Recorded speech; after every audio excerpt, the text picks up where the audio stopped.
Direct Investisseur vous est présenté par FX Pro. Direct Investisseur vous est présenté par Crescendo Trading. Tarek Elmari de Crescendo Trading nous a rejoint en plateau. Bonjour. Le patron de Crescendo Trading. Et on va bien sûr commencer cette séance noire sur les marchés, jeudi noir. Suite au... Alors c'est marrant parce qu'on s'ennuie un peu, pour tout dire, sur ces marchés en début de semaine. Hier, c'était sportif. Ouais, là, on a vu un grand Mario Draghi hier. Donc bizarrement, il avait depuis 2 semaines annoncé en fanfare que cette réunion allait être une réunion où il allait annoncer des choses fracassantes et rien n'est sorti, bizarrement. Encore la semaine dernière, il a fait un communiqué en disant attendez-vous à des mesures fortes et les mesures qui ont été annoncées, c'est très basique. On a le QE qui va être étendu de 6 mois, on a le taux de dépôt des banques auprès de la BCE qui va passer de 0,2 à 0,3. On a une composition du QE qui va passer de la dette d'État à de la dette des municipalités. Et donc le taux refi qui ne bouge pas, mais clairement, et on a le QE qui n'augmente pas au niveau de la taille. Donc on va rester sur 60 milliards. Voilà. Mais ce qui a déçu, plutôt, ce qui a déçu, ce qui était attendu, c'est peut-être un double niveau de dépôt qui pénalise effectivement ceux qui déposent beaucoup d'argent. Là, c'est toutes les banques qui sont touchées à moins 0,3. Ensuite, l'extension du QE, c'était attendu. On savait que ça ne va pas s'arrêter en septembre 2016. C'est prolongé jusqu'en mars 2017, mais pas augmenté. Finalement, la planche à billets, elle va tourner plus longtemps, mais pas plus vite. Exactement, donc c'est vraiment le montant. On attendait 90 milliards, ou voire plus, et en réalité, il n'a pas modifié ce montant-là. Donc c'est bizarre, au niveau de la communication, il y a eu un loupé. Donc c'est vrai qu'on a souvent des images au niveau de la Fed avec les faucons et les colombes. Je crois qu'on peut dire maintenant que Draghi, c'est un peu le crocodile. C'est une grande bouche et des petits bras en fait.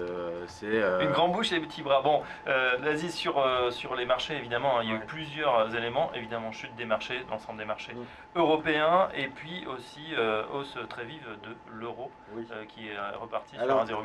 Oui, alors c'est vrai que pour reprendre ce que disait Tarek, on attendait côté investisseur beaucoup plus que ce qui a été annoncé par Mario Draghi. On l'a vu, il a énormément déçu la plupart des investisseurs. Ont décidé de se sortir des marchés. On a eu les marchés actions qui ont chuté de plus de 3%, 3,5%. Mais sur la journée, on perd 6%. Entre le plus haut et le plus bas de la journée, on perd 6%. Donc 6% sur le CAC 40. On était à plus 1,5 et on finit à moins 3,86. Oui, c'est ça. Et après, en fin de séance, après le closing jusqu'à 22h, on repère encore 1%. Donc une séance de 6% sur un événement comme celui-ci, c'est vraiment important. Donc jour de BCE en plus, on était habitué plutôt à un Mario Draghi accommodant, les marchés qui s'envolaient à chaque fois qu'il prenait la parole. Hier, grosse déception pour les raisons qu'on a évoquées. Donc un QE qui était plutôt attendu, prolongé d'1 an, qui n'a été prolongé que de 6 mois, le montant des rachats d'actifs qui était attendu à 90 milliards, qui est resté inchangé. On a vu effectivement les mesures pas assez suffisantes, mais il faut quand même essayer de voir le côté positif des choses, c'est que Mario Draghi se laisse quelques cartouches en cas de besoin.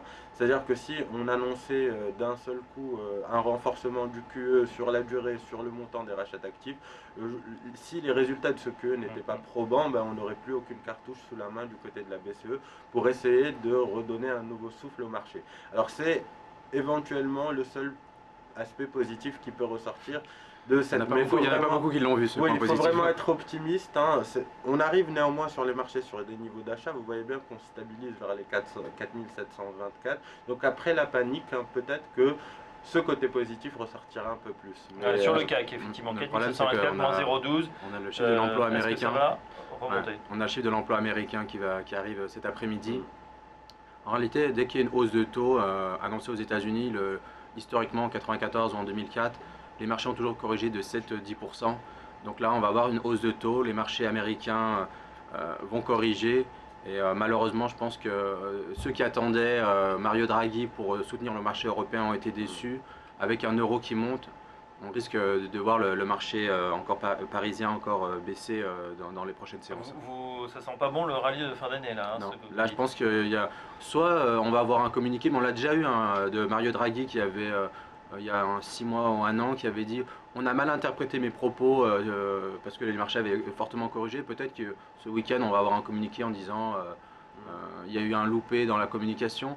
Mais en tout état de cause, si ça reste dans un communiqué comme on a eu hier, avec un chiffre de l'emploi américain qui va être bon et donc qui va signaler une hausse de taux de la Fed le 15 décembre, les marchés américains vont corriger. Hier, on l'a vu, il n'y avait aucun acheteur.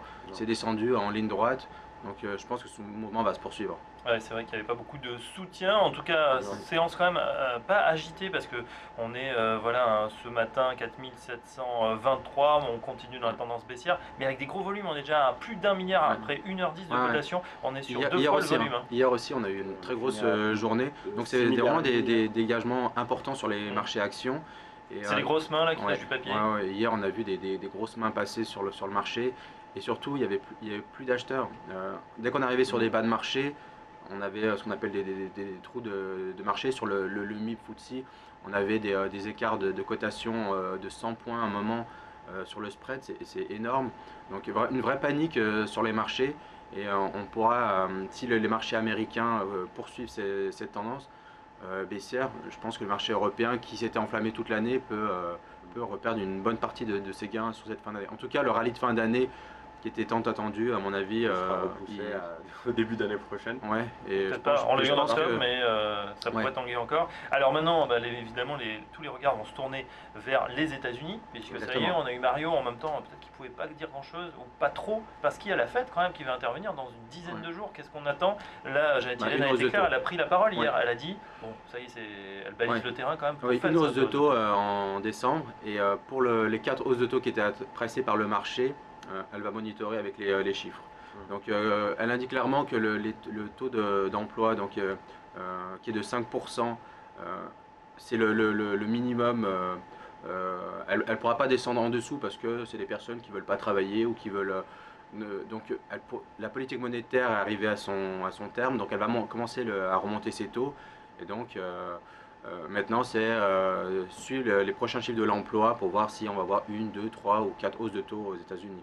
Mais en tout cas, à partir du moment où on a eu un resserrement monétaire, les marchés ont toujours corrigé entre 7 et 10%. Donc il n'y a pas de raison que cette fois-ci les marchés américains ne corrigent pas entre 7 et 10%. Ouais, 7 et 10% sur New York, ça veut dire peut-être bien plus sur les marchés européens. Exactement. C'est-à-dire un S&P vers les 1860 points, c'était ses plus bas annuels quasiment. Ça nous ferait reculer. Donc on est repassé négatif sur le S&P sur l'année. Donc là, on peut avoir une fin d'année avec encore une baisse jusqu'à la fin d'année. En même temps, si on interprète finalement le trou d'air d'hier, est-ce que c'est pas des gérants aussi qui se sont dit, bon voilà, on était à 15% sur le CAC 40, c'est quand même une belle année, à 2 chiffres, avant de passer en dessous des 4600 points, des 10% de hausse, est-ce qu'on n'a pas tendance à sécuriser quand même, à sauver et sa performance et peut-être son bonus pour ceux qui pensent aussi?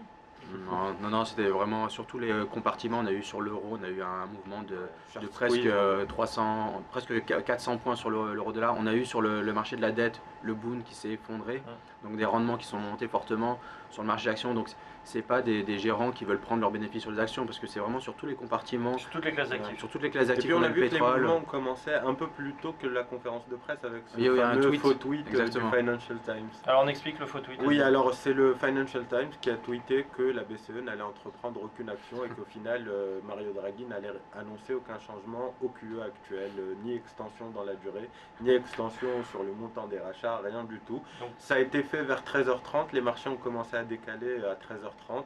On a repris un peu de souffle aux alentours des 14h25, 5 minutes avant la BCE, et on a directement repris le chemin baissier en ligne droite à partir du moment où Mario Draghi a pris la parole. On a perdu plus de 200 points ou 250 points. On connaît l'origine de ce fake, de ce hoax en fait, de cette erreur. Le Financial Times a communiqué en disant que c'était une erreur, mais... Ah d'accord, ils avaient préparé peut-être un tweet à l'avance qui est parti.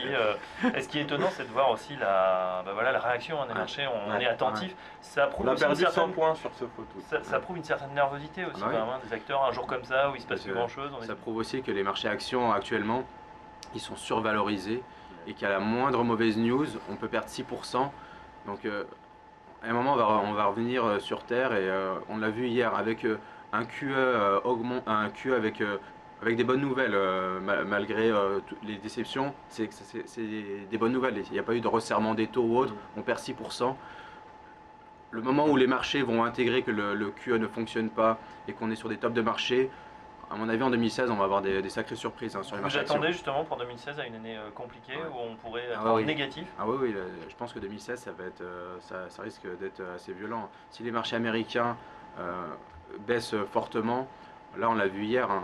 Maintenant le QE, les taux sont négatifs et on peut perdre 6%, là ça ouvre la voie. Tous ceux qui en tout cas qui shortaient et qui perdaient parce que les marchés ne faisaient que monter vont revenir sur le marché et on va avoir de nouveau des hedge funds qui vont se positionner short sur le marché actions et on peut avoir une année assez volatile. Malgré la Banque centrale, malgré ce taux de l'euro finalement qui reste faible. On peut se retrouver comme au Japon où les taux étaient à zéro négatif et on avait le Nikkei qui avait fortement baissé parce qu'il y avait de la déflation et dans des séquences de déflation les marchés actions corrigent. Donc je pense que c'est ce qui va se passer en 2016. Bon, année à haut risque hein, pour 2016 Exactement. en tout cas du côté de Crescendo Trading, ça sera sûrement sportif, pas de rallye de fin d'année et puis une année difficile. Voilà, les prévisions de Tarek El-Mari, on verra évidemment s'il a raison, on en reparlera avec lui très prochainement. Merci Tarek El-Mari, patron de Crescendo Trading et à très bientôt sur ce plateau. Dans un instant, la suite, on continue à parler de ce jeudi noir sur les marchés avec Aziz Hd. À tout de suite.